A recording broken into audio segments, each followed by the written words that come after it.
Okay, so sorry about the belated stream. I just got a new mic, and it's a slightly different model from the mic I had usually, but it's still Blue Yeti, so I thought I'd just be able to plug it up, and it worked fine. But my computer was just being a butt, so I had to figure that out for a second. Um, I just need to make sure the audio is going through properly, so I'm just gonna go check. So if you don't know, also I dropped a like 3 hour long Hunter x Hunter video. If you want to, so my goal was to compile basically literally everything we've heard about Nen and understand about Nen that's been said in the manga and compile it onto like one slightly convenient place. So you can go to the video, you can watch the entire video, which I would recommend. Um, Obviously it's 3 hours long, so don't just sit there watching like a movie. Maybe put it in the background or something. But I put a lot of effort into it. I checked, like I had to update my translations a few times. You can watch, so the video is broke up into chapters. So the idea is that's designed in such a way that if you have a question about a specific thing, like a specific Nen type, you can go to the link in the description and click on that, and then go to the Nen type or whatever you want to hear about. There's also like a playlist on my channel, What's in a Hatsu. You can go to that and just watch each video individually if it helps in your mind to break it down into those. Let me make sure my audio is actually coming through though. Go to the link in the description and click. Okay, it sounds good. I might as well just pull up the video. I'm not gonna play it, but thank you, YouTube.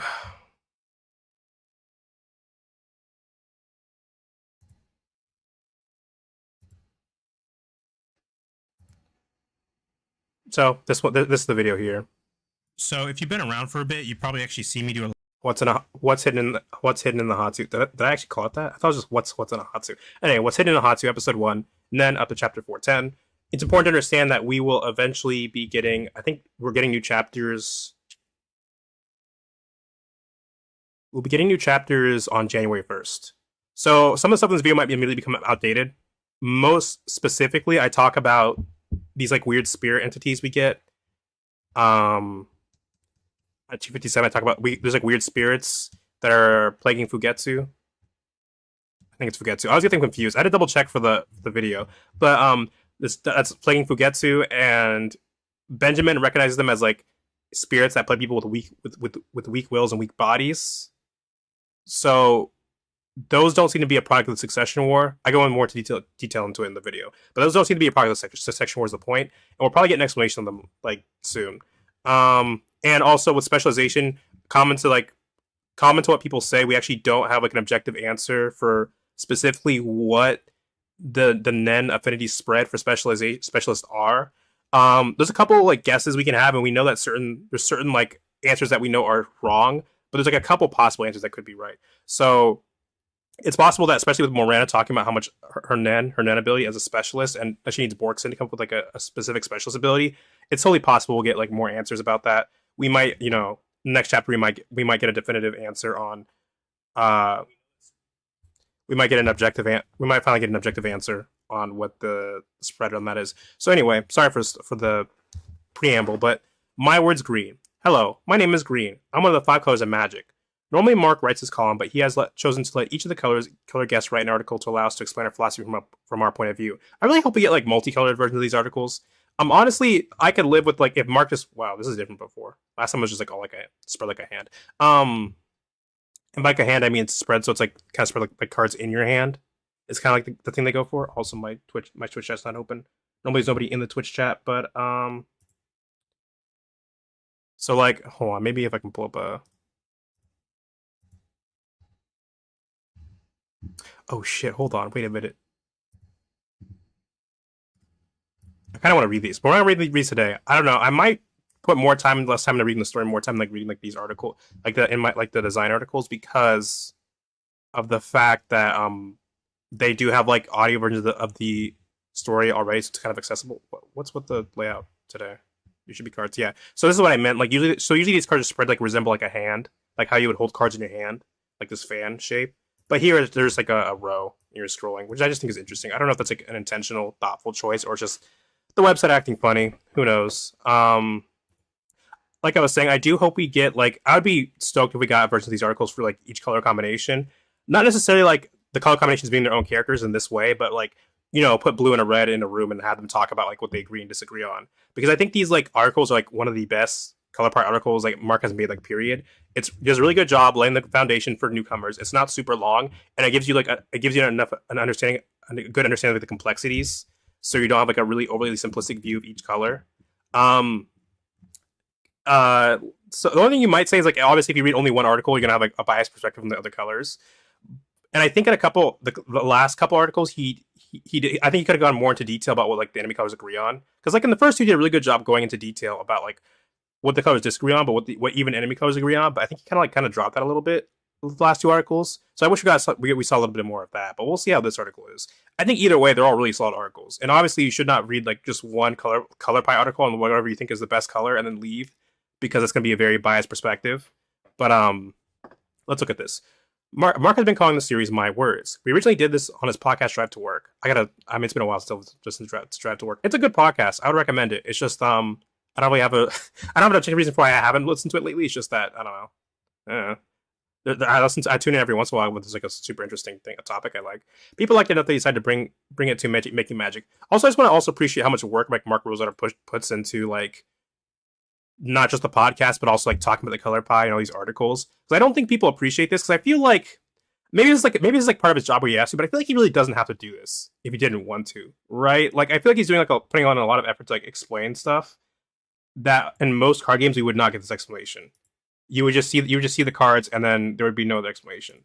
So I think it is important to sort of appreciate like the work going through this, and just like the fact that we have a designer or someone who was there like near the ground floor of Magic willing to give their thoughts about what's happening, and we get so much of like what's happening in the background in a way that for so many card games I feel like we just don't, or if you did it'd be very inaccessible. Like it'd be much like weird tweets or something spread across the internet. So the fact it's like all accessible in one place, and there's complaints about the Magic Gathering website. Like I know stuff gets lost. There was like a big exodus of stuff that got lost. Like, I don't know, that's not a term I'm thinking of. There was like a big like we lost a bunch of articles at one point because they were switching over the website or something, which blows. But I think it's also important to also in a way appreciate what we have here with like all this, all this stuff, because a lot of that stuff has been archived by other people like MTG lore and stuff. So the fact that that's like even possible and we have all this stuff is just nice to have, nice to think about. Originally did this on the podcast Drive to Work. People liked it enough they decided to bring it to making magic. The other four colors, white, blue, black, and red, have all had their turn. So I, as always, get to go last. Poor green. I always feel bad about. Okay, so if you don't know, I have some like OCs based on like each color alignment of the color pie. I kind of feel bad because I feel like I give green the least content because green is always the last one. And also when you have like 5 colors, like Twitter and Blue Sky only allow like 4 images. So green is so often left out, and you gotta like put like another one like in the replies. Sometimes that's why I switch up the order. Sometimes I put it like in reverse order or something, just so green isn't always last. And you can kind of see them also do that in Magic the Gathering itself too, because like for example the color combinations, like I think in green white you say green and then white. They could have easily just gone like specifically strictly like in a linear order. Like it could have been white blue black red green. So it could have been white green and then like white blue and then white red. But you can definitely tell they put like a level of like balance in there by making sure that like each color had like a equal amount of color combinations where their color came first, is what I think is the intention. So like the reason they didn't just go like white blue, white red, white black, white green is so, like green gets a fair shot and green gets like green white and stuff like that. I think the core difference between myself and there is a pattern, just to be clear. Like I'm not saying like they're breaking a pattern. There is a pattern. It's just shaped like a wheel though, instead of like a strictly linear thing like they could have done. I think the core difference between myself and the rest of the Magic colors is that I am the one color not advocating for change. We don't have to fix the world; it's perfect as it is. Our goal in life should involve learning to accept what is rather than accept what it is, rather than focusing on what it could be. Nature is a perfect system. It's simple yet complex, aggressive yet peaceful, huge yet innate. It is a height of elegance and oh so beautiful. Also, for to pull up my own articles. So one thing you got to consider here is that, okay, so what does green basically believe? What Mark is getting at here and what green has historically believed in is the idea that green believes in growth through acceptance, as Mark puts it. Green is all about, making peace with the world and improving as a person by accepting the world for as it is instead of trying to artificially change it.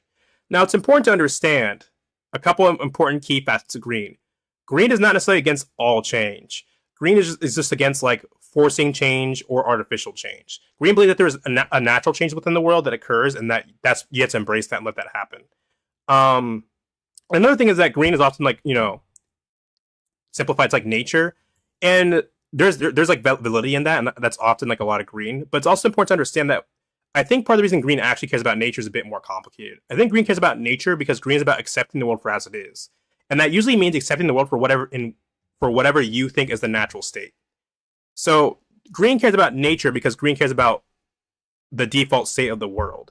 And I think that's an important distinction sometimes to make because you can have green characters that like care about machines and technology or live in cities, and in their minds those aspects of the world might be like those might be extensions of nature because like for example a beaver builds a dam. Would you argue that what a beaver is doing is an artificial creation? Most people would not. Most people would argue that beavers are just following their instincts. So in the same way, you might see like I don't know humans building machines or cities as a part of the world, and you might also just understand that in terms of like tradition and like how the world has been, that these like once someone has built a city, the city's here to stay, and you don't always get a say in that. That's just like the kind of how the world is right now, and that's how you can have like places like for example, Capenna or Kaladesh or I get Avishkar now, because apparently Kaladesh I think sounds like it sounds like just like a curse word, right? I hope it sounds like a curse word, not like a slur. So Avishkar and Capenna all have cities with green characters in them, and also how you can have like green characters that care about like artifacts and technology. Because people have this very specific idea of green, that green is like basically a caveman. That if you're not bareback, like butt ass naked in the fucking woods, beating everything with a fucking club and being an eco terrorist, you're not really green. But that's not. It's a little bit more complicated than that because like I said, green can have a more nuanced view of what is natural and what is unnatural. And it's important to understand that even people within the same color alignment can have like massive disagreements. There's like one character that makes artifacts. Hold on, can have different disagreements. So, for example, most basic example, two white line characters can have sorry, I was reading the words. Two white line characters can have very different ideas of what is morally right and what is morally wrong, and thus come into conflict. Right. In the same way, two blue characters can have different ideas of like what is the perfection or improvement we are chasing, and then what is not, and thus come into conflict. In the same way, two green characters can have very different ideas of what is and isn't natural, because the color pie is a metaphor for like vague value philosophy archetype systems, and those are so vague that like they can encompass like a lot of different nuances and facets.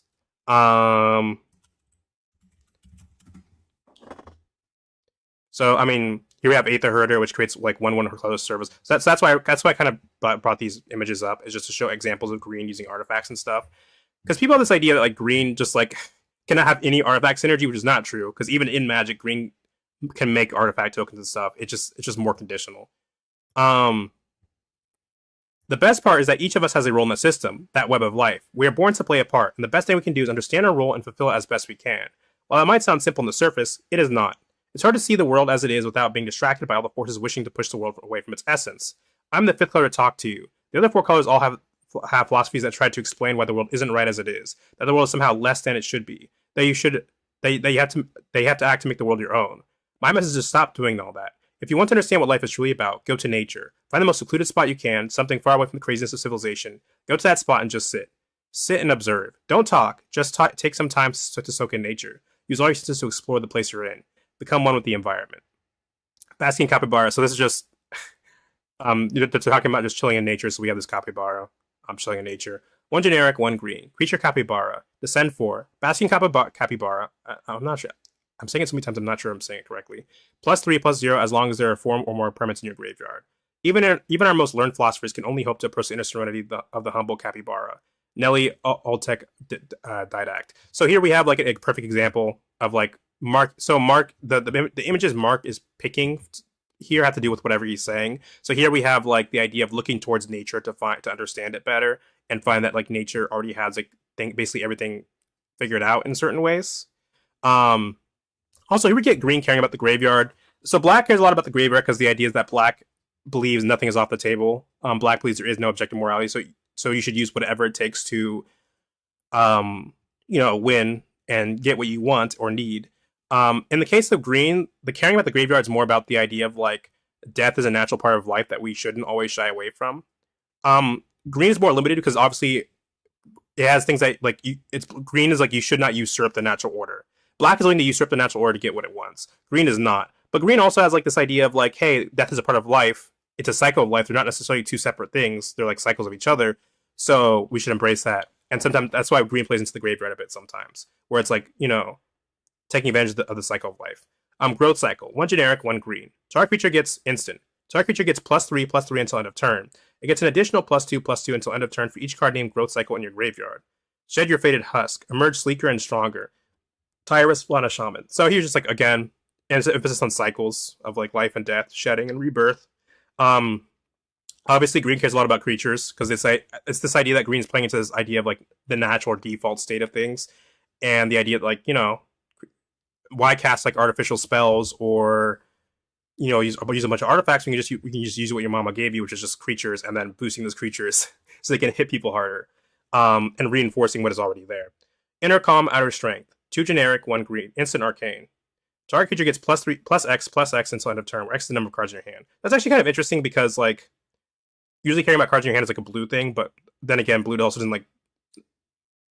Blue doesn't always pump stuff up. There are cards that just read like this creature has power and toughness equals the amount of cards in your hand. But so green is the ghostly objects around the comet encircled faster and faster, creating a dizzying cyclone of motion. When it opened its eyes, it struck. So I guess here's the idea of like it's kind of into its inner senses in a way. So green in its relationship with card draw is complicated. So how green is supposed to work? I see a lot of people. There's a lot of misconceptions about this because green has had color pipe breaks in the past. How green is supposed to work is that green can draw cards, but it has to be tied to creatures. So green can draw cards from creatures entering the battlefield, from creatures attacking, and that kind of stuff.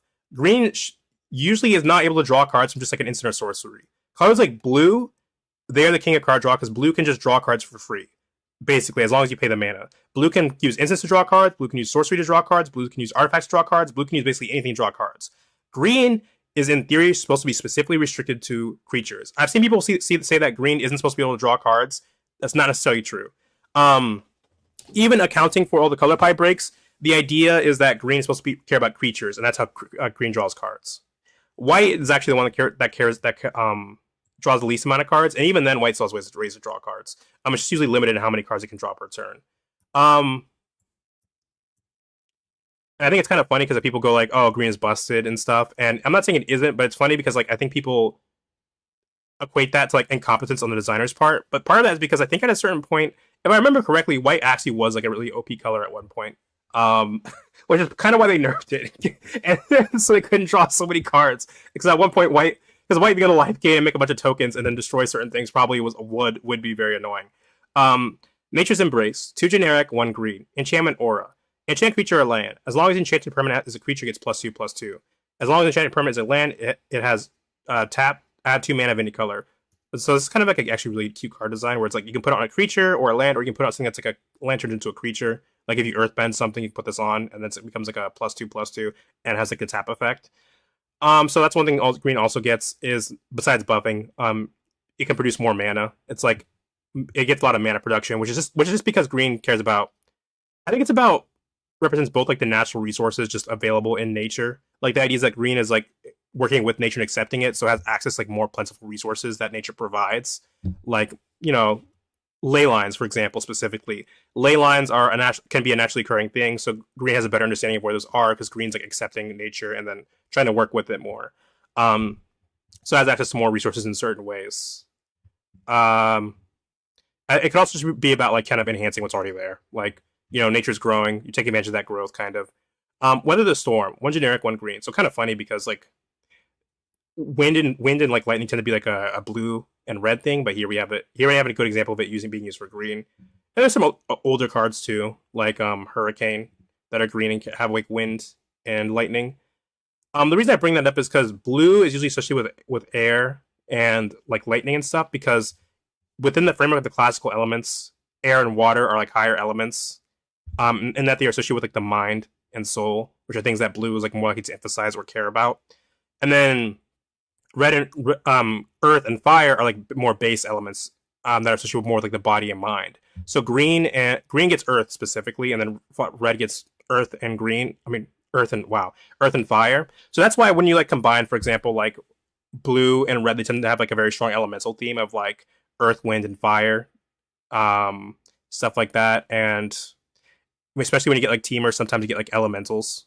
Like when you get to that kind of color triad, you get like a lot of elementals. Like there's a lot of elementals matter because green, blue, and red care a lot about like the basic elements in Magic, and those are used as metaphors to for the different color philosophies there. Um, Weathering the Storm, one generic, one green. Instant. You gain 3 life. Storm. When you cast a spell, copy it. For each spell you cast before this turn. I mean, that's kind of funny.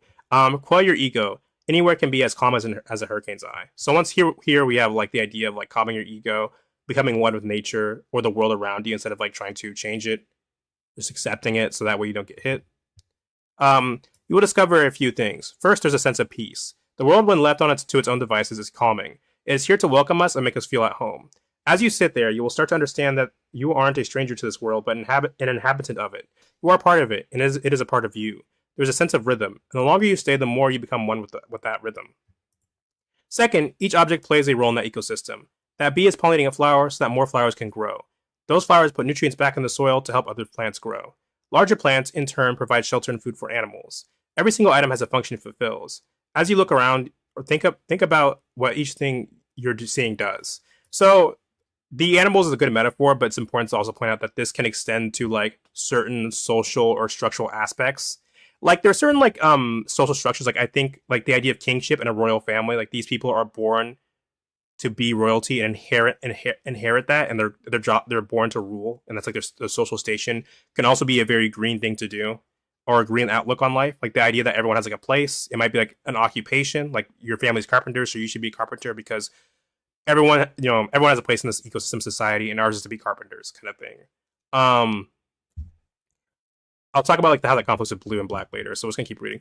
Third, nature is an interconnected system. Everything lives in conjunction with another. Nothing exists in a vacuum. If you want to understand why a particular creature is the way it is, you must understand its environment. So here we go. So one thing that green also gets a lot, green cares a lot about history. Green gets a lot of cards that like care about history. There's like Jukai Naturalist. I think. Hold on. So green cares a lot about history, and the idea behind that is that like deep root historian. I mean, we get a bunch of different colors here, but green cares a lot about history, and the idea behind that is that green is all about accepting the world for as it is, right? And understanding your place in the world means you have to kind of understand like the past and what things were doing before. So, for example, why are bears important? Why should we have bears around? Well, one way you can figure that out is by looking at what role bears have played in ecosystems previously, and what happens when you have more or less bears in the ecosystem. And you can use that to figure out why bears are important and what role they play. So just like that, and you can figure out what role you should play by like looking at history and understanding like your place in the universe, stuff. Um, Everything about the creature has adapted over time to live in that environment, and the environment doesn't just affect the creature; the creature affects the environment. It plays a role, for example. It is part of the food system. Some creatures are its food, and it is food to others. If it disappeared, some creatures would overpopulate because it wouldn't be there to eat them. Others might starve because it wouldn't be there to feed them. I know we often like to think of ourselves as separate from nature, but we are not. We are part of nature. Everything is connected. Fourth, everything happens for a reason. My enemies like to say that I'm against change. I'm not. Nature is an ever-changing system. Evolution is core to its essence, but that change is slow and purposeful. It happens not in minutes, but in lifetimes. Each newborn creature slowly adapts to its world, changing over time to optimize its ability to thrive. It's a different timetable than what we tend to think in, but part of accepting the world means accepting that pace of change. So that like theme of evolution is also why you get like the Simic, where green and blue, and then you have green like blue emphasizing that idea of change and evolution, and then green kind of leaning into it. But that is for later. Branching evolution. 2 generic, 1 green. Enchantment. If 1 or more +1/+1 counters you would be put on a target creature you control, twice how many +1/+1 counters are put on that creature instead. As Akhlazat's undead forces approach the temple of the Ojer Kaslem, they made a roaring wall of vibrant, flourishing life. So one thing green gets a ton of is big creatures and +1/+1 counters, and part of that is the idea that nature naturally will just if you leave things to their own devices, nature will grow, right? Trees will grow, animals get bigger. You have left to their own devices. If I abandoned this house tomorrow, and it came back like 100 years later, it'd be like overgrown with like trees, and probably have animals living in it. So it's that idea of that, nature is naturally growing and wants to survive and get bigger. And, well, not necessarily get bigger. I mean, it's kind of a simplistic view of nature, but the idea that nature is always growing and surviving. And probably also the idea that green wants to like protect nature in a way. So caring about creatures allows it, green to protect creatures and help them, um, you know, defend the natural world or whatever green is all about. Centaur Nurturer, 3 generic, 1 green. Creature Centaur Druid. When Centaur Nurturer enters the battlefield, you gain 3 life. Add 1 mana of any color. I call upon the vigor of the grasses, the hopes of the flowers, and dreams of the trees. So here we have this idea, once again, like I was talking about, like the idea that green will nurture the environment. And like I said, you might say like, oh, you're using magic, so that's artificial. But like I said, what exactly is natural and unnatural is like might vary from person to person. And, green might view this process like a natural process of some sort. Or instead of like, overriding natural process, you're working with it. You're enhancing it. Full flowering. 2x, 1 green. Sorcery. Populate X times. To populate, create a token that's a copy of a creature token you control. Do this X times. A swirl of light, a whisper through the leaves, and all at once the forest came to life. So, once again, green just cares about creatures, so it also gets a lot of tokens. It can make both small tokens. It can make tons of 1/1s. I've seen people think that green can only make like 3/3s or bigger tokens. Green can just make tokens like creature tokens in general. Like there's what's that one beetle that everyone plays that like makes tons of tokens? Type insect color equal G. Not you. There's a. Oh, it's because they have artifact.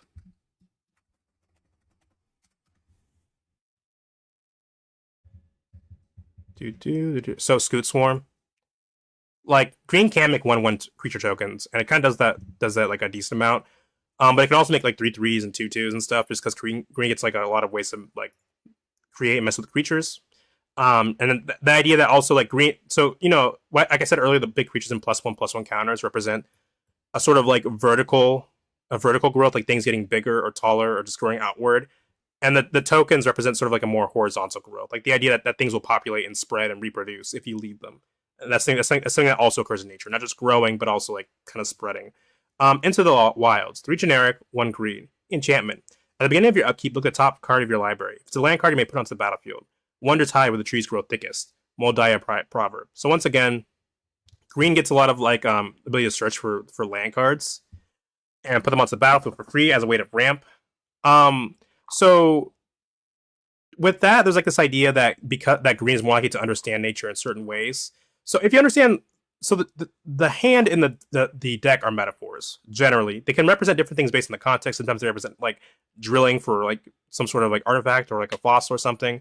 But usually the idea is that the hand represents what's in your mind at the moment, and the deck represents like your accumulated knowledge and your ability to like recall stuff from the deck as your ability to remember stuff and remember how to use the spell.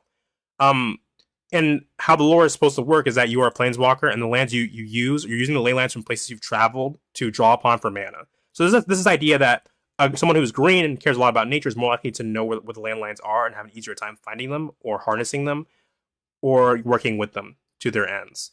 I also want to point out here that this says if it's a land card, it doesn't care about a forest card specifically.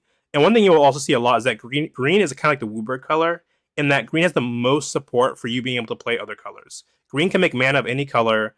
Green has all kinds of ways to do that. Green can look for like different kinds of land cards. And the idea that the idea behind that is the idea of green's acceptance, which I mentioned earlier. The idea that green is all about accepting the world for as it is, and that part of that means accepting that the other color philosophies are always going to exist, and you can't always change that. Like blue, black, even its enemy colors have a place in the world, and also they will always kind of exist, even if they're wrong. So because of that, because green has this idea of kind of just like even white, blue, black, and red have places in the world, it's more likely to play into like a Wooburg theme or have ways to support that.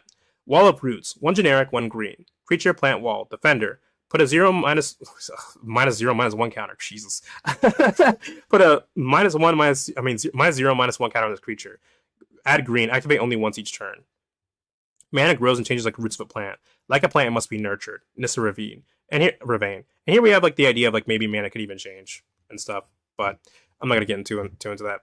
The more you observe nature, the more you learn how perfect it is. That's the whole point. We spend so much time trying to find solutions to problems that we don't take a step back and realize what we created, that we created as problems. So basically, you know the quote that's like, if you judge a fish on its ability to climb a tree, it'll spend its whole life believing it's stupid. To me, that's a very green quote. That's like kind of like the essence of like most green philosophy. It's like, instead of trying to be something you are not or force the world to be something it is not, you should just try to accept it and then work, like, do what you can, like, within your means, kind of, or within your place. So like, yeah, if you judge a fish on its ability to climb a tree, it will think it's stupid, and blue might like be the fish slamming itself against a tree trying to figure out ways to climb the tree. But green's like, hey, maybe you should just learn as, like, maybe you should just lean into swimming. You're a good swimmer, so just lean into that. We waste so much of our lives worrying about things we don't need to worry about, that we overlook what we already have. That's the core of my philosophy. Learn to appreciate what is. The first step to true happiness is the accepting that you are part of something so much larger than yourself. It's an awe-inspiring thought. And here we kind of get like a little bit of the conflict between green and black and red. Is that even though red and green are allies, it's like green and white both have things like bigger ideas and concepts they feel take priority over your own individual needs and wants. And that's something that red and black don't necessarily agree with. Like, it's not that red and black cannot have a very like holistic, all-encompassing worldview. They definitely can. It's just the idea that they're like, you should put yourself first. You should put what you want and what you need first. And then green is like, hey, you shouldn't go slaughter every bear because the bears play an important part of the ecosystem. But another color like black or white or red might go, I want to slaughter the bears because I don't want, black and white might go, I don't want people to die, and I don't want to die to the bear. And then, red might just do it because it wants to.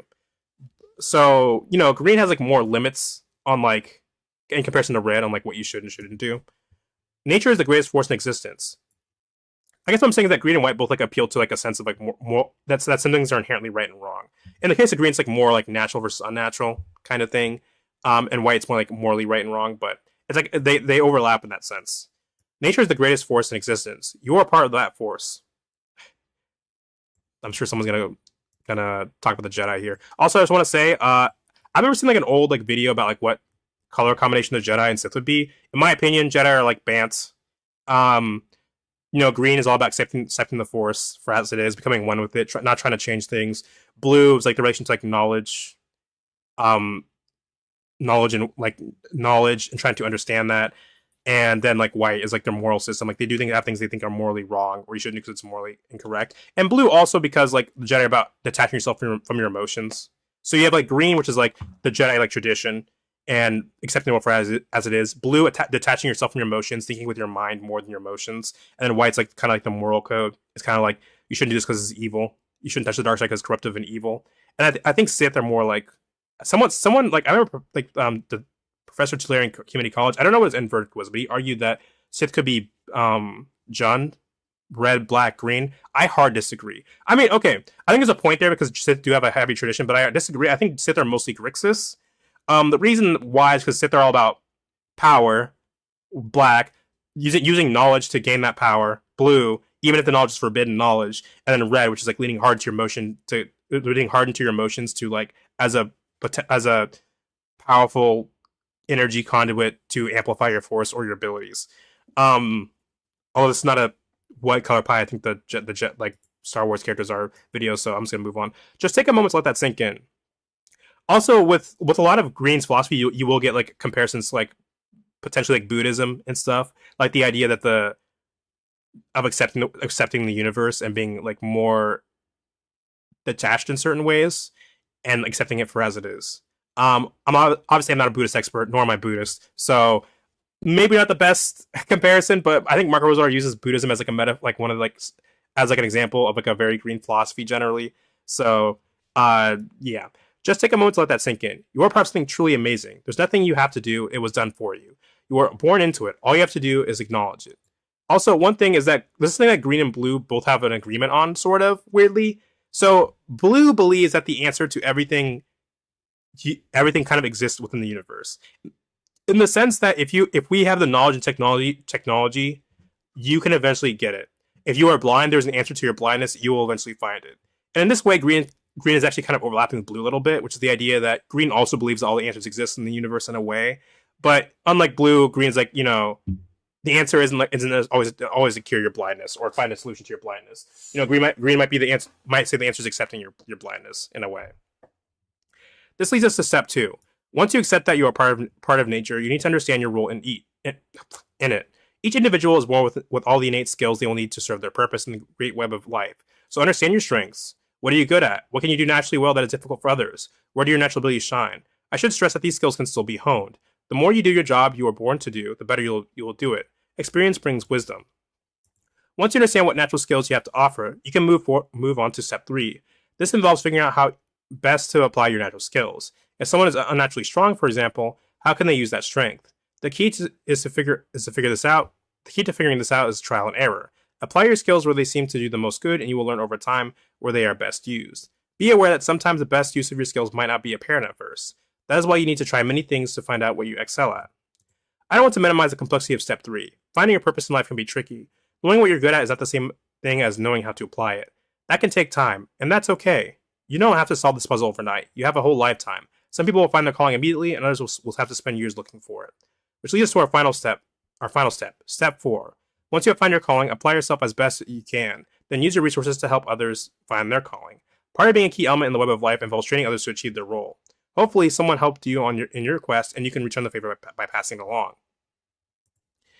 That's it. That's the recipe for lifelong satisfaction. And again, I understand executing this is hard, but while achieving it can be difficult, the overall goal is quite simple. Acknowledge nature as the force it is, discover your own innate skills, apply those skills to find your role, fulfill your role, and help others find theirs.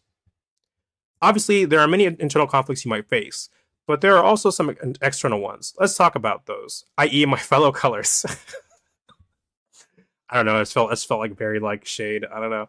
I'll start with blue, one of my so-called enemies. Probably the biggest issue is that blue can only accept things that it can tangibly prove. My core philosophy is all about you learning to feel something and acknowledge it. So that's something that green and white also agree on, is that green and white believe that some things you kind of just know innately, and you can't always physically prove it. So green and white might go this is morally wrong, and there might not be an immediate physical backlash or anything for doing it now, but this might hurt your soul or hurt the ecosystem in ways you cannot understand. So that's something that green and white both kind of agree on. It's there's and maybe red to an extent. There's things that you can't always immediately understand, or you just can't, or fully comprehend the impact they will have.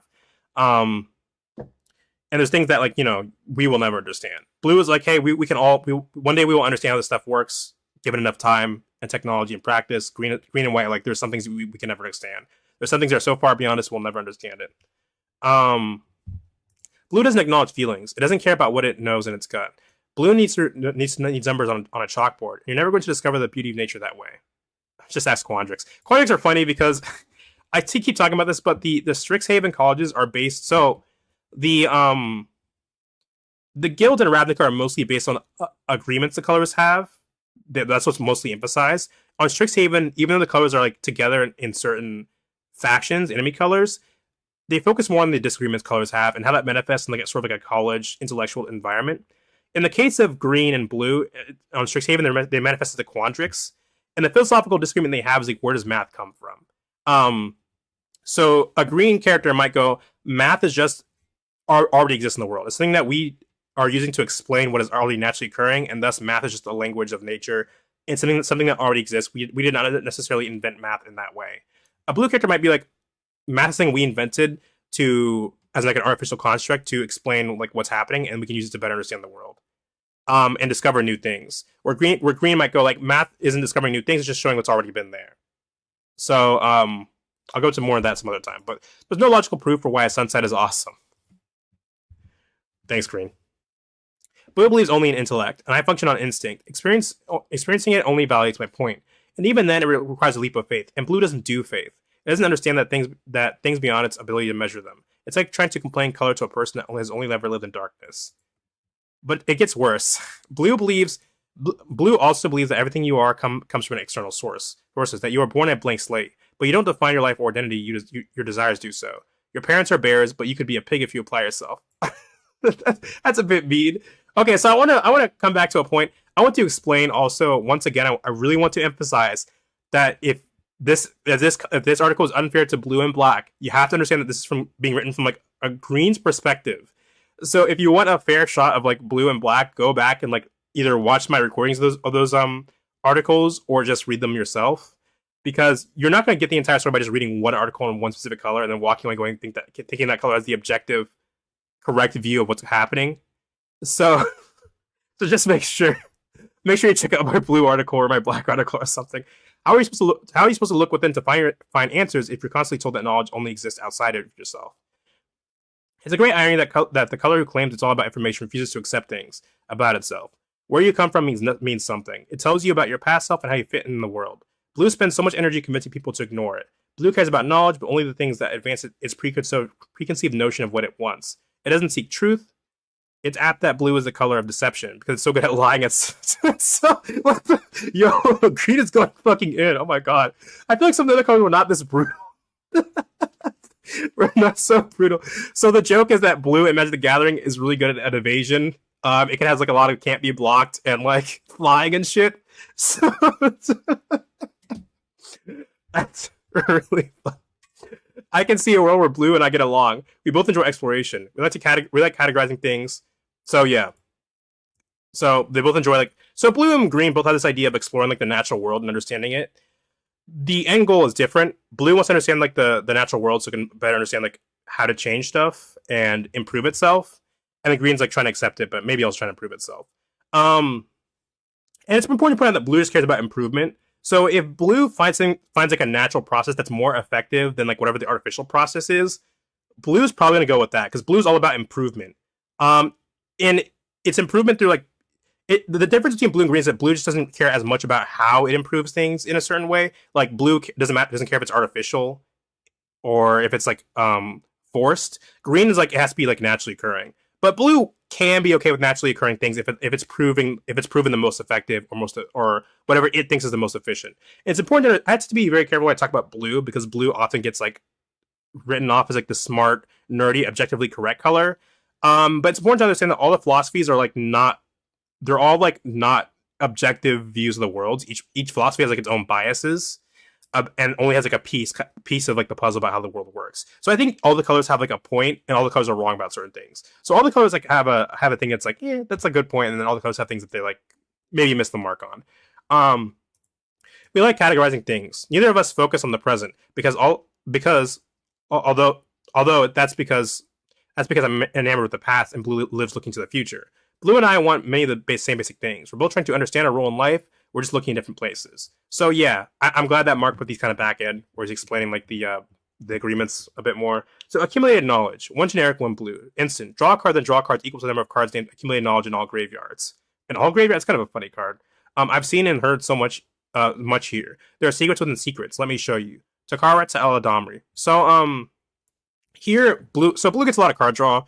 Like I said, blue was like the king of card draw. The reason why is just because blue, its philosophy emphasizes knowledge, so it's all about trying to gather knowledge with it, and that's represented in Magic by. Okay, so one thing I didn't mention is that Magic usually tries to put you in the shoes of the color when you're playing it, so that way you get like a little taste of their philosophy and how like they engage in the world around them. So, for example, with Black has a lot of sacrifice and pay life effects because Black is all about you have to be willing to do what it takes to win. And if you're playing mono black and you're not willing to sacrifice things or pay life or to get what you need or want, you're kind of shooting yourself in the foot. In the same way, blue wants you to play slow and deliberately and wants you to draw cards to figure out as many answers as possible to the situation. And if you're not doing that, you're kind of shooting yourself in the foot most of the time. Trying to play aggro blue is kind of hard. It's not impossible, it's just more difficult. But here, this draw card is kind of interesting because in this case, the graveyard kind of represents like the past and like history. So whenever you draw a card, you draw based on the research you're doing now. But for each card that's like in the graveyard, and it's something you can like look into as like a historical event, it then stacks and then you draw more and more cards each time. Burden of proof: one generic, one blue. So I assume Mark picks this card because like the idea is that Green was talking about how blue needs like more proof for things that feels like it needs like things to be like kind of like solidified and written down in certain ways or calculated in way, even though things can't always be calculated like with like a objectively or with like a numerical value. So this idea of burden of proof. Enchantment aura, flash, enchant creature. Enchant creature gets +2/+2 as long as it's a detective you control. Otherwise, it has base power and toughness 1/1 and can't block detectives. So you must have known all those lies would catch up to you eventually. So one thing blue also has emphasis on is like the idea of like the truth.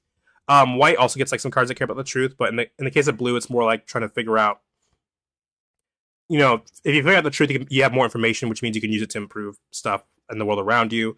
Blue also gets a lot of detectives. Blue and white get a lot of detectives, especially like the idea that blue cares about detectives and that detectives, reveal the truth, figure out knowledge, improve society by catching people who are like making things worse for everyone. And then white gets detectives because it's the idea that white cares about doing the morally right thing, and then and then by unveiling lies, white can expose like people who actually aren't helping society and are in fact hurting the greater good instead of helping it.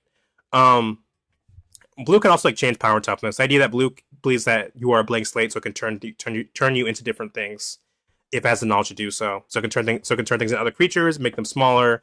Um, and here you can't block detectives. The idea that just a detective can't be stopped. Deep analysis. 2 generic blue. Target player draws 2 cards. Flashback 1 generic blue. Pay 3 life. You may cast this card from your graveyard for its flashback card for its flashback cost and exile it. No fact escapes me. Why do you think you can? So again, just blue caring about knowledge, and then also you can like reuse in the graveyard. You can like go look back at what you've learned already and use it again. Echoing Truth. 1 generic, 1 blue. Instant. Return target non-land permanent and all other permanents with the same name as that permanent to the owner's hand. A single lie unleashes a tide of disbelief. So once again, blue's focused on like the truth. Which like I said, blue's kind of like some of the colors are kind of ironic in that regard because like so blue cares about knowledge, and you'd think, oh, because so blue wouldn't lie to you because blue cares about knowledge. Not necessarily, because blue cares so much about knowledge. It also understands that knowledge is so powerful. So blue's gonna go. So blue encounters like an enemy. It's gonna say, what's the best way to fight the enemy? Well, to deprive them of knowledge, obviously. If knowledge is so powerful, then the best way to stop someone is to deprive them of knowledge, so then they don't even know you're there. So it's kind of, and all the colors kind of have like themes like that, where like the colors are really good at appealing to like things that align with their worldview. Like black is really good at appealing to like individual wants and desires. Red is really good at appealing to emotions, but they might be bad at appealing to like groups of people who have like a collective interest in keeping each other safe. White is really good at appealing to the group and society and like people as a whole, but white might be really bad at appealing to individual people. White might just go like, you should do it for your family. Like, what if I don't care about my family? And it's like, black might be like, you should do it for yourself. And like, what if I don't care about taking care of myself? So there's that theme with all the colors. Trial of Knowledge. 3 generic, 1 blue. Enchantment. When Trial of Knowledge enters, draw 3 cards and discard a card. When a cartouche you control enters, return Trial of Knowledge to its owner's hand. So just drawing cards, and also it lets you like get rid of information you think is like not as useful or helpful. Next is black. Also, hold on. I think I've written. I made an article about blue, so we can probably, which I need to update. And I will update at some point. Green.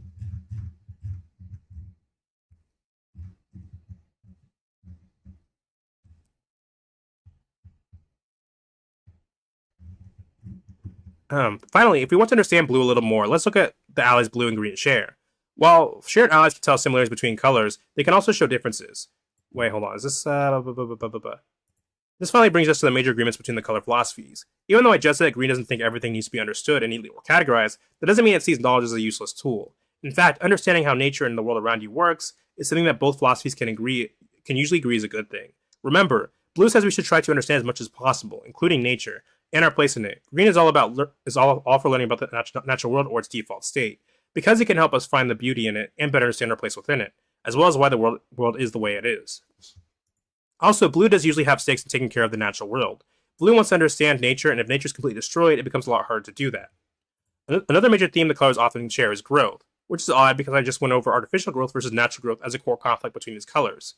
However, I also said that blue doesn't care about what is natural or unnatural as long as it is improvement on what came before. If doing things naturally is more efficient, then blue is all for it, which can lead to it agreeing with green sometimes. Blue likes progress that is both natural and unnatural in essence. While blue is constantly trying to change the world, the natural state green tends to idolize is always slowly changing and evolving, and not all change is unnatural or bad. Blue and green also both have themes of adaptation and evolution for the reasons listed above, and also some other diverging reasons. Let me put it this way. Green is a color philosophy that says we should accept the world for as it is. Part of doing that is essentially natural selection. Since nature is always slowly changing, people or things that can adapt to it and survive, and things that can't simply die out or get left behind. Blue is constantly trying to improve itself and the world around it. So blue has this emphasis on adaptation. If things are changing around you, then there lies an answer in how you can adjust to it. The most obvious example of these themes is with the green-blue Simic faction, Simic Combine on Ravnica, but they'll get their own article eventually. But let's take a look back at the ally colors that blue and green share. That color being white. By looking at this shared color, we can find some of the overlaps that blue and green both share. In this case, the main overlap is greater emphasis on the bigger picture / greater good of the group, more than individualistic colors like blue, black, and red. All three colors believe that there are things bigger than yourself, and you are obligated to put the said things before your more individual needs or desires in order to create a bigger net positive. White is all about putting the needs of the many above the needs of the few. Green believes in a sort of natural order and that everything has a place in this order. To green, you shouldn't disrupt this natural order or ecosystem as it exists the way it does for a reason. Blue is all about bettering not just yourself, but the world around you. Blue believes that in order to truly become your best self, you must exist in the best possible world. And here we have Rafika the Mini, who's banned. Meanwhile, as mentioned previously, black and red tend to be much more individualistic. Black says you should basically put the individual first at all times and only do something if it gives you some sort of benefit. Red is more emotion-based, and while it is a philosophy that can prioritize putting others first, it is a much more emotional one. It is one that states you should act on your emotions. So if you don't care about the greater good, people, or group as a whole, group as a whole, red is not going to argue you have any responsibility to help it. With this, we can see that thanks to thanks to white, blue, and green, blue and green both have an acknowledgement of systems, workings, and/or needs of many world that are more important than individuals, even if they don't always agree on what those are. This can be seen with how green, white, and blue all often have an emphasis on things like laws and rules, which can be seen with the brokers on Campena and the strong traditions of the Banshot on Alara. So there's that. And once again, I think with the green and black, I haven't written about black though. That's unfortunate. I don't think I have anything for black, green, and black yet because I haven't written about them.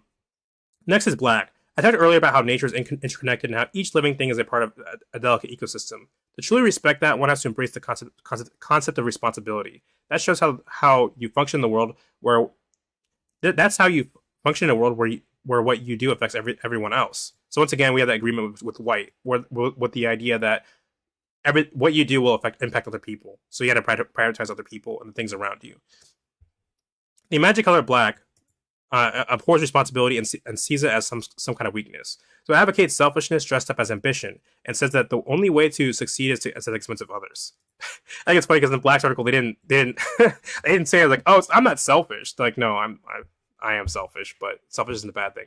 That's a dangerous attitude. If every component of the web of life acted only in its own interest, the whole ecosystem would collapse. That's pretty dangerous. I also don't really like how black thinks of death. Unlike other colors, I'm not afraid of death. It's a natural part of the life cycle. That's what we were talking about earlier. That's why green cares about graveyard sometimes. Death has an important function, but black sees it as a tool, as a means of getting what it wants. If something gets in its way, it kills it. Because black only thinks of the repercussions it will face. It doesn't care about the damage it does to others. A core part of my philosophy involves people learning that they have a path to walk, a destiny. The reason you were born into the world was so that you can fulfill a specific function and be a part of a community. Black sees the whole concept as a violation of their principles. It's like a petulant child, only wants to do what they want to do, and selfishness grows like a weed, strangling everything in its path. As blue rejects identity, black rejects purpose. There are things I like about black. It's the only color that tries to understand the cycle of life, and nature has a dark side that black can appreciate. I do also like focus and black's focus and desire to never give up. If only we're just a little less greedy. So black disagrees with green you can tell why black disagrees with green because it's allies with blue, which also disagrees with green. And the thing both blue and black disagree with green on is like the idea that green believes you are born a certain way and you can't change that. And green not every green character literally believes in destiny, but green characters often believe in some form of destiny. Either it's destiny or like a natural cycle of something that you cannot break. There's you were born to do something and you cannot change that. Or black and blue believe that you can more often change something. And that's kind of just mainly where black and blue disagree with green. It's just the idea that green is we shouldn't interfere with we should let things occur naturally, and black and blue black and blue don't care how it gets done. Black and blue only use natural or unnatural methods to get it done, and they're not content with their station in life necessarily. I'm trying to think of anything else to say.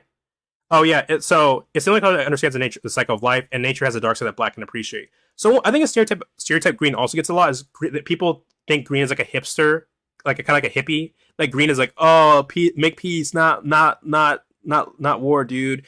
Or make love, not war, dude. Yeah, that can be green. That can also be very easily be white. And also, green isn't inherently a peaceful color. Green is about embracing nature, and things die in nature all the fucking time. Things fight in nature all the fucking time. So green is not inherently a peaceful color. I think it's because I think it's because of how we associate um how we associate I think it's because of how we associate like Mother Nature and those kind of concepts. So we just assume that because green cares about nature, it has like a lot of like nature, like growing like natural themes. That means green is like always a nice color or a kind color. And to be fair, all the colors can be mean, but specifically with green, we're talking about here is that like green, like nature can be pretty gnarly. Like so for example, let's say there's like an apex predator running around your, and you're like a caveman. There's an apex predator running around killing everyone. Um, a white character might go like a white or black or blue character might say, hey, we should band together. We should kill that creature or stop it or move it away because it is killing people. But a green character could say, well, it's just a part of the ecosystem and people die. Like, are you just gonna ask? Are you just expect people to never die? Like, so there is like a bit of like green part of green that can be very gnarly, where it's like people die. Like, bro, like there is that aspect of green, and I'm trying to find a This is probably not the most efficient way to find it.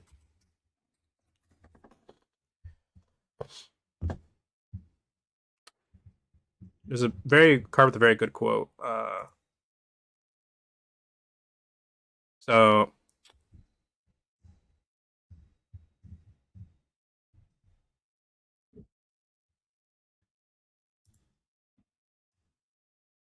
there's a specific card. I can't remember. It's living in harmony with nature. Weaver blossoms does not always mean living in peace. And this card basically perfectly encapsulates what I'm saying. Nature is not inherently peaceful. Nature can actually be quite violent. Things die all the time. Things get eaten all the time. So green is not inherently a nice or a peaceful color.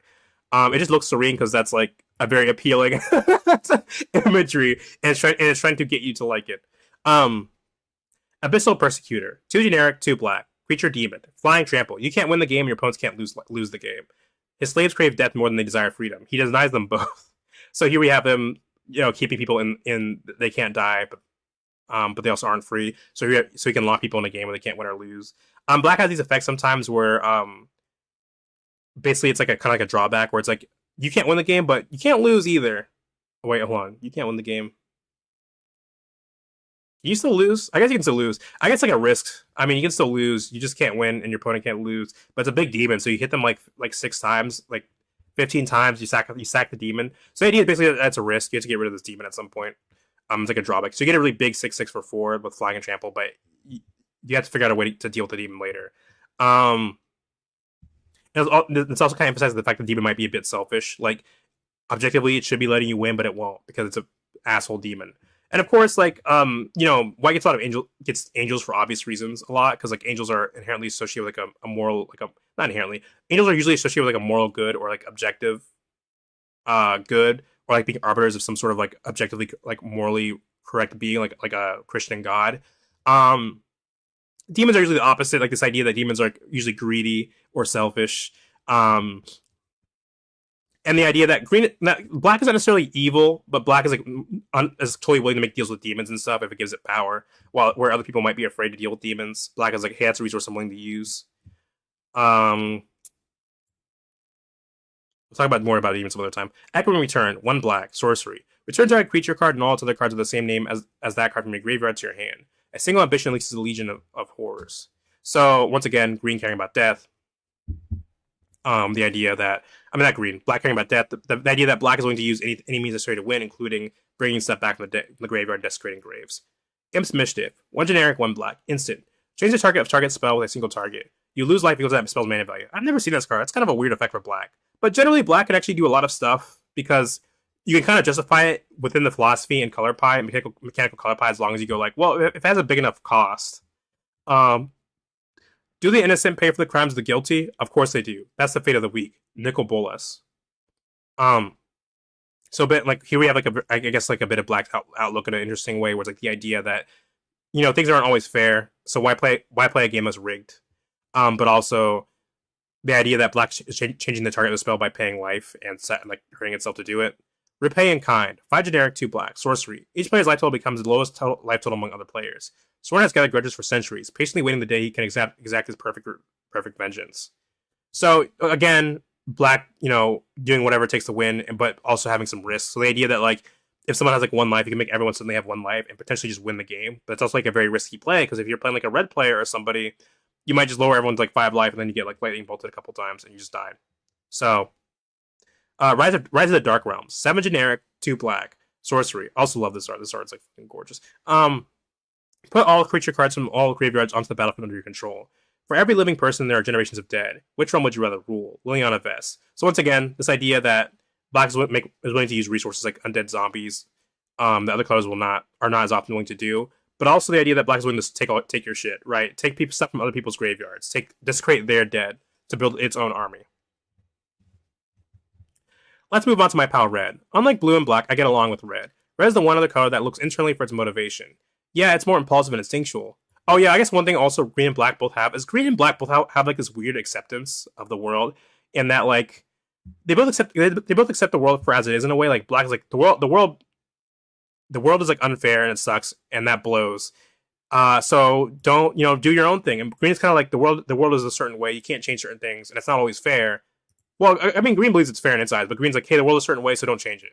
So like there is kind of like a similar like idea here, like of accepting the world for as it is, and black is like, hey, instead of accepting the world for as it is, you can change it, and or like okay, well, so okay, let me try to explain. So black believes that like the world's a certain way, and you can't change everybody's minds, basically, right? You can't change everything. Black isn't as like tabula rasa as blue. So it believes you can guarantee you can change things about yourself. Like you can definitely control what you're doing, but you can't always control what others are doing necessarily. And green is sort of like, don't try to control anything. Black is like, you can at least control yourself, right? Let's move on to my pal Red. Unlike blue and black, I get along with red. Red is the one color that looks internally for its motivation. Yeah, it's more impulsive than instinctual, but I like red. I like that red is willing to listen to its body and do what it asks. This allows red to better enjoy the moment. I can have fun with red because red wants to experience life. So one thing I've said about red and green is I describe it as like red and green both have like a go with the flow philosophy. And when I say go with the flow, I don't mean like personality. I'm not saying red and green are like chill people inherently. I'm saying they're all about just not trying to fight how your body feels and just kind of like going with the moment, right? Like red is like, hey, if you're angry, you should act on that anger. If you're hungry, you should act on that hunger. Green has like a sort of similar kind of thing going on. So this idea instead of trying to like reject that, or to remove that, you should just embrace it and go with it. Red is also carefree, has a carefree side that I connect to. Red isn't hampered by societal conventions. If red feels like wildly running through field, that's what it's going to do. I really enjoy that red and I are capable of living it in the moment. So many people get caught up in their heads and are paralyzed from doing anything wrong because they're afraid of the consequences of their actions. Red lives in the now. Oh, my nose is getting stuffy for some reason. Red also understands the need to sometimes tap into your wild side. Part of nature is untamed, and we shouldn't be afraid of letting it loose. Embracing who you are includes letting your feral side have some time in the sun. Red understands that. My biggest issue with red is that it doesn't really get my more spiritual side. Yes, there's a time for running through the woods, but there's also time for sit quietly and embrace the world around you. I don't think red can sit still for more than 30 seconds. Red ADHD confirmed? Question mark. Introspection is not really red's thing. And while red can be passionate, it's mostly for those close to red. Red's sense of community is pretty limited. So this is what I was saying earlier, in that red is more self-centered. Along with black, red is like red is gonna put how it feels first above like any sort of like greater overarching natural or like moral system. Now red might happen to align with those certain things, but the reasons for why it does so is less because it cares about those things specifically necessarily, and more because it might care about somebody who's involved with that or like a group specifically. So that's also like why green's saying it doesn't really understand green's spiritual side. I think red can be introspective, but that's for another time. I mean, I guess it's less so philosophically. It's more just act on how you feel, right? Capricious Sliver. 3 generic, 1 red. Feature Sliver. Sliver creatures you control have whenever this creature deals combat damage to a player, exile the top card of your library. You may play that card this turn. They hunt us on pure instinct, driven by the will of the hive mind with no time wasted on independent thought. So, kind of weird that's a hive mind. Anyway, I'm just saying, but I mean, a hive mind that's also red and it's my instinct. But also, I guess the idea is that this part of the hive mind is being driven by instinct. But either way, So red gets this thing called impulse draw, where it's like it doesn't literally draw cards, but like it can exile the cards. It can exile cards from its library, which allows you to play them until a certain amount of time is up. And the idea is that red is a philosophy. It's all about living in the moment, acting on how you feel. So basically, it's red's way of saying, hey, if you're playing me, you need to be in the moment, right? You're not gonna be sitting around. You're not gonna be sitting around like blue, hoarding cards until you can make your big explosion, like win condition. Red is like, hey, if you exile this card, you want to use this card like now or by next turn, or else it's gone forever. You want to live in the moment. It's kind of like showing how red sees the world. And also, sometimes red cares about being dealt damage, just because like the idea that pain being like a source of emotion, kind of like pain can make you angry, scared, etc. Cinderheart Giant, 5 generic, 2 red. Creature Giant Berserker, trample. When Cinderheart Giant dies, it deals 7 damage to a creature and an opponent controls at random. Controls it at random. What Fire Giants lack in arcane prowess, they make up for it with reckless explosive rage. So red also gets trample, along with green. The idea is that green was trample because you want them on big creatures, or otherwise tokens would be absolutely fucking busted because you'd always be able to infinitely chump block. So you kind of need trample in the game to make big creatures like worth using. But also, green cares about creatures and red. In the case of red, the trample is more like red being very straightforward. Red's like, if I just hit you hard enough, eventually the damage will go through. And it kind of like ties into haste a little bit. Like red was supposed to like get in and move quickly. So like just make a guy who's so big he can't be stopped. That's the most straightforward answer in this fighting game, this card fighting game. And when it dies, so red also gets like red also gets sometimes like when a creature dies, it like deals damage to something, which is the idea that red can be very reckless. So the idea that like if you sacrifice something or something suddenly dies, it may not be like the most stable thing. It might deal damage. And then also red gets like a lot of random effects, a lot of dice rolls. Just like the idea that red is like red is acting in the moment, it's acting very impulsively. It's not necessarily thinking everything out. And because of that, it's willing to like use sort of like chaos or random chance.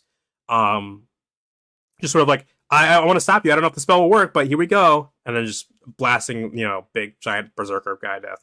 Goblin Assailant, 1 generic, 1 red. Creature Goblin Warrior. While he lacks in patience, intelligence, empathy, lucidity, hygiene, ability to follow orders, self-regard, and discernible case skills, he makes up for in sheer chaotic violence. 2/2.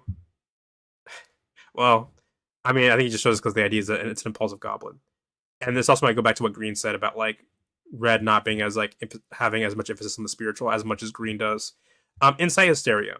So once again, I was talking about how the colors are really good at appealing to like things that align with their own values. So one thing red is really good at is that red is really good at appealing, tends to be good at appealing to emotions.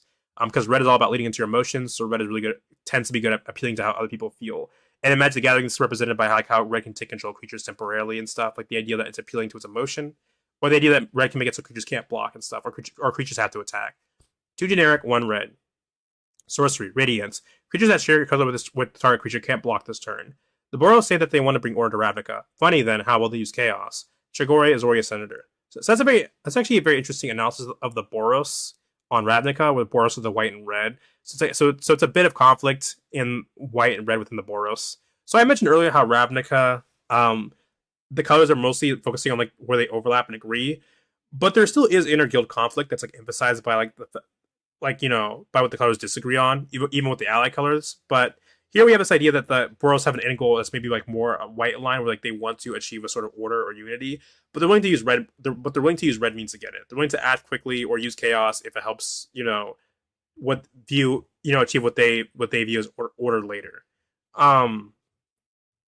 And I'm sure you can like talk about like the red, white, and green men a bit more, because red, white tends to have a strong emphasis on the military and acting and being willing to fight for what's white, willing to fight for what's right or what you feel is right, kind of thing.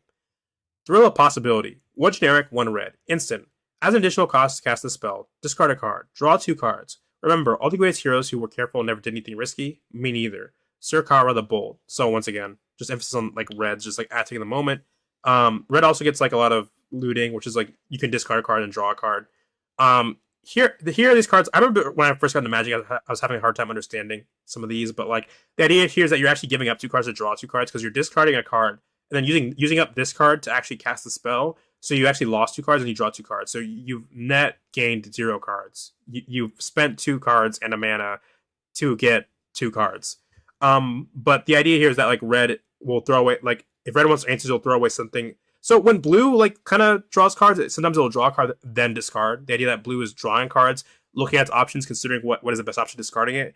But red's a lot more impulsive. So red will discard first, like I don't want this, and then you just hope you get something better or something that's as useful. Um, this brings us to white. Unlike red, white understands community. In fact, white also recognizes the need to value the group. I know that we, as a community, are only powerful as the sum of our individual members. The one place we differ is that white feels a need to treat all the members of his community the same, whereas I believe each individual can be treated uniquely. We aren't the same, so why pretend that we are? So that's a pretty good distinction.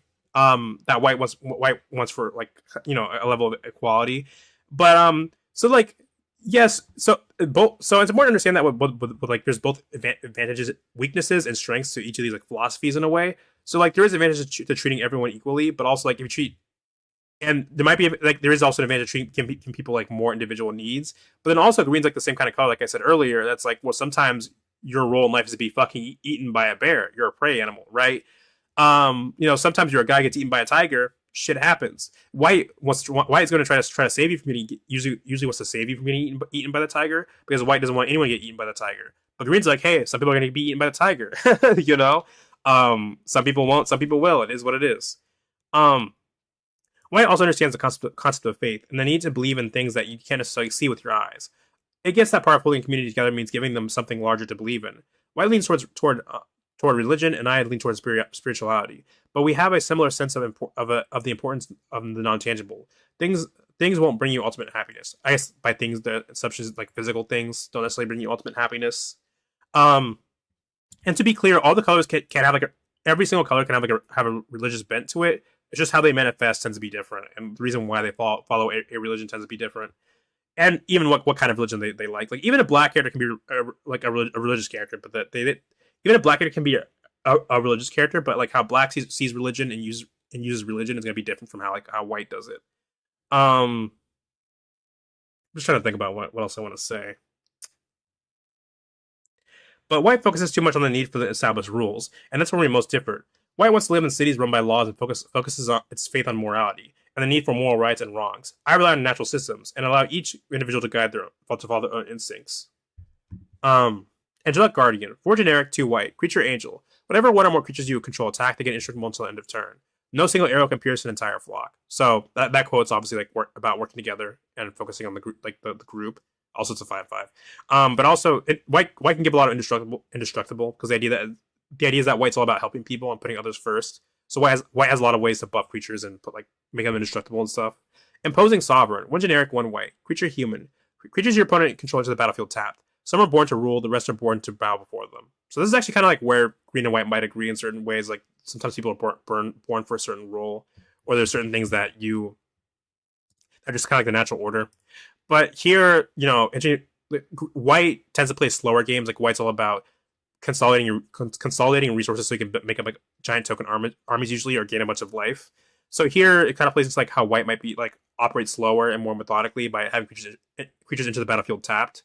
But also like white's emphasis on like rules and laws, like the idea that like, hey, if you're gonna fight me, to do it by the book, and that my laws, you might have specific laws you have to follow, but like the idea that like, hey, you're a threat, so if you want to hurt me, you have to like, you have to like prepare to fight, or you have to enter tapped or something like that. Intrepid Rabbit, 2 generic, 1 white. Creature Rabbit Soldier. Offspring 1 generic. You may pay an additional 1 generic as you cast a spell. If you do and this creature enters, create a 1/1 token copy of it. When this creature enters, target creature you control gets a +1/+1 until end of turn. I light the way, but we must walk it together. So just like the idea of one, it makes a token, so just going wide. So the idea that you want to so I talk about this all the time, but power and toughness is kind of like weird in Magic the Gathering. And a lot of people take power and toughness very literally. They're like, oh, haha, pig can defeat 1/1 soldier. Like 2/2 pig can solo one soldier. First of all, people underestimate how scary boars can fucking be, for one. But also, the idea is that sometimes power toughness is more symbolic or metaphorical. The idea that white wants you to work with other people, as many people as possible, and create like a giant group. So it does that by giving all these creatures really, really small power toughness, because it's trying to tell you that this creature wants to be played with other people. This is somebody who doesn't want to like fight alone if they don't have to. They want to be with other people. They're at their strongest when they're with other people. So that's why white tends to make a lot of small tokens. And also has like a lot of ways to buff creatures, so gives +1/+1 and stuff. Green and other colors get bigger buffs. Like green gets like +3/+3. White tends to get like +1/+1, +2/+2. White might get +3/+3 sometimes, but it's usually like very conditional. It's usually like only you can only use it when you're blocking or something. On Spirit Dancer. 4 generic, 1 white. Creature core cleric. Whenever an enchantment you control enters, you may create a token that's a copy of it. Do this only once each turn. So white cares a lot about enchantments, and that's because white has a big emphasis on like non-fit. So there's both like the spiritual stuff, like that green was talking about, where white's more likely to believe in like an objective morality, and that often ties into themes of like a soul. Like if you do something morally wrong, it might not be bad for you physically, but it could be bad for your soul or for the greater good. So white has that emphasis, like the intangible kind of. But also, like the enchantments often represent white's laws. That white is declaring a law, and it's represented by an enchantment, which is like a non tangible, you know, a non tangible persistent magical effect, or maybe just a law. It's just a rule being set. And the point is that the enchantment here is just being used to represent something non physical. Like here, rule of law. The enchantment is just being used because an artifact is like a physical object. A creature is a physical thing. So how do we represent like spells that or effects that stay around but aren't like instants or sorceries? We use enchantments. Like enchantments implies that it is not a physical thing. It is like an effect being applied to an area. So it represents white's laws. We traveled to know the land, its sacred spirits, its perils, and its blessings. 3/3. So this is probably Zendikar. Rule of law: 2 generic, 1 white. Enchantment: each player can't cast more than 1 spell each turn. The law is meant to ensure that people kill each other with only the utmost fairness. So once again, white's emphasis on laws, but also like kind of like fairness, like the idea that you can only cast 1 spell each turn, and that's fair. So it's equally balanced. But white can also like stack certain laws and rules against the opponent that are kind of uneven to slowly gain an advantage, like rules for me and not for thee or something, because like the opponent's like a threat or breaking some sort of rule or attacking you, etc. Before I wrap up today, I want to talk about my strengths and weaknesses. My biggest strength is my unwavering belief. Every other color is searching for something, but I have already found the answers I'm looking for. This gives me a clarity that no other color has, which I can use to focus. This allows me to access more colors, more mana, and more efficient creatures. Yeah. I know what I want and I'm all in. This leads me to my greatest weakness. Mark loves to say that your greatest weakness is your greatest strength pushed too far. I'm overly reliant on things I care about. When things don't go my way, I can easily get into trouble because of my routine dependencies. For example, I rely on my own creatures to answer threats, but without my own creatures, I am often unable to stop others. So this kind of also represents Green's philosophy of like, so green and white both want to do things a very specific way. Green specifically, like I said earlier, Green wants to do things naturally. It wants things to occur like naturally. So because of that, it's represented within the card game as, Green tends to be reliant on creatures. Like Green wants to do things a specific way, and that can be a disadvantage. Because green might shirk or reject certain effects or abilities if it doesn't think they're natural or plays like the natural world. So it kind of represents like how green can pigeonhole itself sometimes by restricting itself to purely what it thinks is and isn't natural. I'm just thinking for a second. I'm trying to think about what else I was saying. So I think in that regard, green's like a bit more obtuse in terms of like design in certain ways and understanding what green is actually about. Like white, it's like more obvious. For example, it's like, oh, white cares about going wide and helping a lot of people, so it makes a lot of tokens. Blue cares about accumulating knowledge, so it can for the best answer, so it cares about drawing cards. Red is about acting on emotion, so it goes in it acts fast. It has a lot of haste effects and stuff. Black wants to win through any means necessary. So it sacrifices stuff and pays life and does all this stuff. Green's a bit harder to explain because it's kind of like Green cares about creatures because Green cares about the natural world and wants to do things a certain way, and it does that through the specific vectors like lands and creatures and stuff like that it views as natural, and like enchantments and stuff.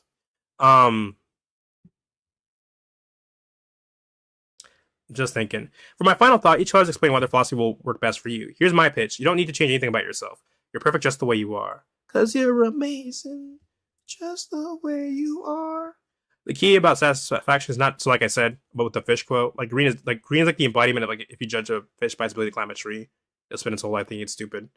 The key to satisfaction is not about doing something; it's about acknowledging something, accepting that the world around you is perfect as it is.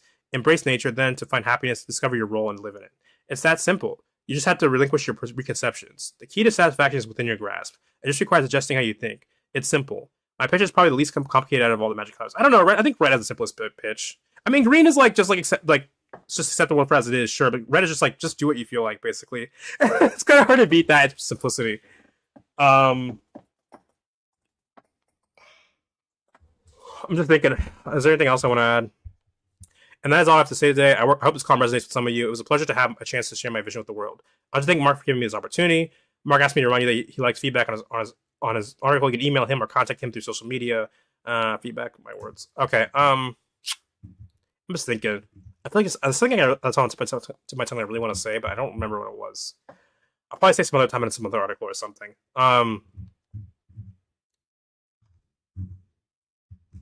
Oh yeah, green and white also have a big emphasis on community. They already mentioned that explicitly, but Selesnya cares about like putting the needs of the cult. Selesnya is objectively a cult, it's stated to be that within magic lore. Putting the needs of the cult and the faith and the people above their own, to the point that they're like willing to die for their faith on a whim. Green and red tend to be like more agreement on like instinct and stuff, so that you get the rule.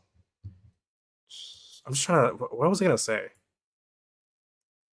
I mean, I guess Green also cares a lot about enchantments. Green gets a lot of enchantments because it represents like the idea of like more abstract ideas, like the natural cycle and things you cannot always see or directly like quantify.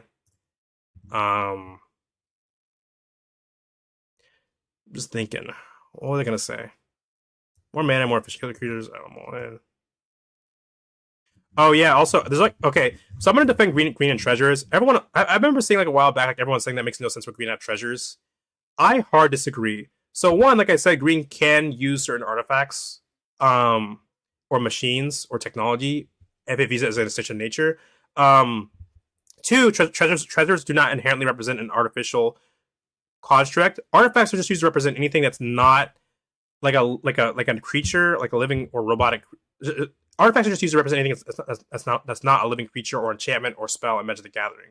So an apple would be an artifact. But that does not mean the like food is an artifact, but that does not mean food is like all the food in every artifact is always going to be unnatural. Like there's some food that like shows like bananas and stuff, and the banana can be like a perfectly natural thing, but it's still an artifact.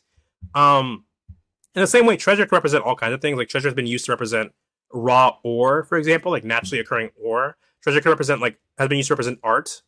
So treasure does not represent just specifically like artificial things in Green's defense. And also, I think Green's ability to destroy flying creatures with broken wings makes way less flavor and like color pie sense than its ability to make treasures. Because like I said, treasures actually make a lot of sense in Green, and also Green can make a lot of mana anyway. So like it plays into Green's like strength, like what it already has. It's not undermining Green's strengths because Green can already generate a bunch of mana, and Green can care about certain artifacts or certain objects. Being able to, like broken wings makes way less sense like color pie wise. Like you destroy a creature without having a creature of your own on the battlefield for free, which seems like a little ridiculous. Not that it's like inherently broken. Why do I say broken break? Broken. So I think treasures actually make perfect sense in Green, and it's actually I always think it's like a crack in my screen. It's just in I don't know what that is. So I would say broken wings is way more of a color pie break than like anything involving making treasures in Green. I mean, I think even Mark Rosewater, I think he was actually against like printing like there was like an original card that was like destroy target like creature with flying, and then Mark Rosewater was like we shouldn't do that because that'll create a precedent for like this color pie break. And he was absolutely objectively right. So I think they should have listened to him. I know this is probably like a minority opinion. Most people don't care because Green is a way to deal with flyers anyway. But it already has fucking reach. And I think if you are going to have Green like have a destroy target creature with flying effect, it should be tied to creatures in my opinion. In theory, as far as flavor goes, but it does. That sounds like my dog is up to something. But it can destroy artifacts and enchantments. But either way, that's all I have for today. I'll see you guys next time. Oh yeah, make sure to check out my Hunter x Hunter article. I put so much work into it. I'd appreciate it if you guys checked it out. So see you guys later. I don't know what that video. Sorry, I just got distracted. I was like, what the fuck? Anyway, I'll see you guys later.